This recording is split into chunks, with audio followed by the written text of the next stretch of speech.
Fritz Gauff chased Dynasty Status at United Cup. Kobali Raducanu among other stars in Perth. Is this the year that Team USA's United Cup dominance turns into a dynasty?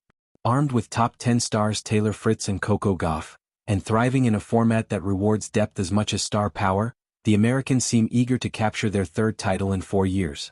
Their campaign begins in Perth, where Group A presents the early tests of Spain and Argentina. "I think it plays to the strengths of our country," said Fritz, who begins the year at number 6 in the PIF ADP rankings. "I think we have such amazing women's players. Coco's first year was just last year, and obviously we won it beforehand as well.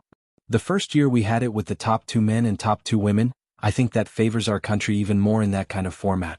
It's great to just feel like we have such a strong team all throughout. For me personally, I've always felt like I play a lot better in the team competitions." Fritz delivered the defining moment of last year's final, edging Hubert Hurkacz in a dramatic third-set tiebreak to seal the title. It's a moment that he remembers fondly and will hope to replicate in 2026. "It was a really cool moment to clinch that with the occasion as well in a third-set tiebreaker, and for the United Cup," Fritz reflected. "I think winning in the team events is always more fun, because you have the whole team to kind of celebrate with afterwards." Gauff was equally instrumental last year, producing a spotless singles campaign in which she did not drop a set across 5 wins. The nature of mixed teams events is one of the major reasons that the 21-year-old is back for the second time. "Coming off preseason and being able to start the year in a team environment, it's like the perfect mix of pressure and having fun," said Gauff. "Last year I remember being super nervous because I didn't want to let anyone down, but I was able to come out of that and do pretty well. I'm hoping to be able to do the same." Italy looms as another Perth powerhouse, boasting depth and confidence after closing last season with Davis Cup and Billie Jean King Cup triumphs. Reflecting on his Davis Cup heroics, including when he saved 7 match points against Zizou Bergs, Flavio Kobali said that he was eager to bring another cup home to Italy. "Winning the Davis Cup was a dream," Kobali said. "It's a great thing for all the country, for the foundation. We are happy to represent Italy every day. After the victory, I'm more confident in my tennis for sure. But the season is different. Now is the time to be focused and start well because last year I didn't. We've prepared for the season very, very hard and we are training a lot. We are ready to start." Kobali's partner, Wimbledon and Roland Garros finalist Jasmine Paolini, starts the year at number 8 in the PIF WTA rankings and is looking for more United Cup success after winning 2 of her 3 matches last year. "It's another year of experience," Paolini said. "Hopefully I can bring those experiences to this year and try to keep the level to improve things in my game. That's the goal."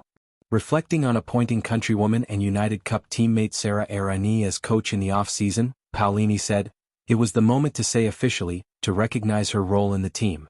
I'm really happy about that. I think she really understands tennis and she really can help our team to perform better." Italy's Group C rivals include France and Switzerland, with the latter led by Belinda Bencic and 3-time major champion Stan Wawrinka, who is embarking on his final season as a professional.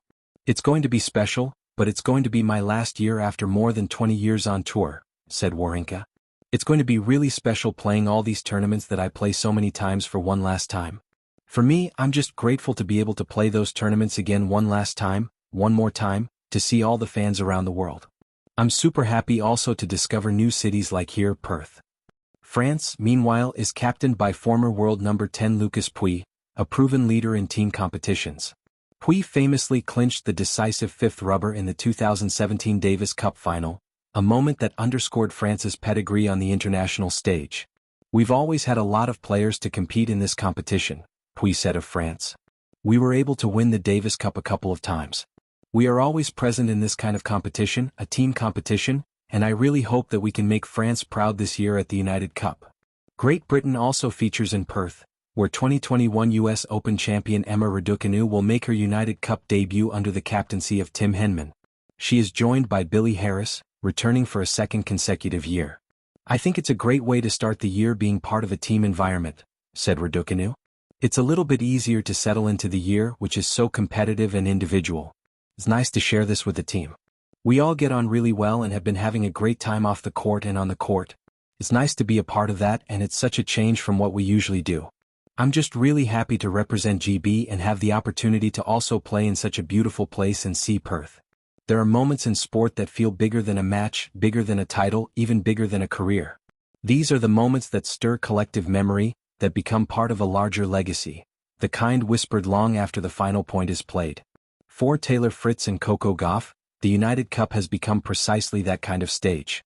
In early January, under the bright Australian sun in Perth and Sydney, Team USA, led by Fritz and Gauff, lines up not just to defend its crown but to build something that feels timeless, a dynasty. A dynasty rooted not in individual glory, but in shared purpose and a championship culture that has taken hold in the American camp. United Cup. A format built for legends. The United Cup is a unique beast in the tennis world. It's not a Grand Slam. It's not a Masters 1000. It's a mixed-gender national team event, a format that blends individual excellence with team unity. Men and women contribute equally, matches matter both in singles and doubles, and each player's victory can tilt a country's fortunes. In this format, depth and balance are just as essential as star power. And over the past 3 years, one team has found exactly that combination, the United States. With Fritz anchoring the men's side and Gauff carrying the women's, the US has captured 2 titles in 3 editions, raising the trophy in both 2023 and 2025. Wikipedia +1 now, as 2026 dawns, they return to Perth hungry to make it 3 and 4, a run that would thrust them into dynasty territory. Taylor Fritz, the quiet catalyst. When one hears the word dynasty, it's often associated with flash, bludgeoning forehands, blistering serves, highlight reel winners.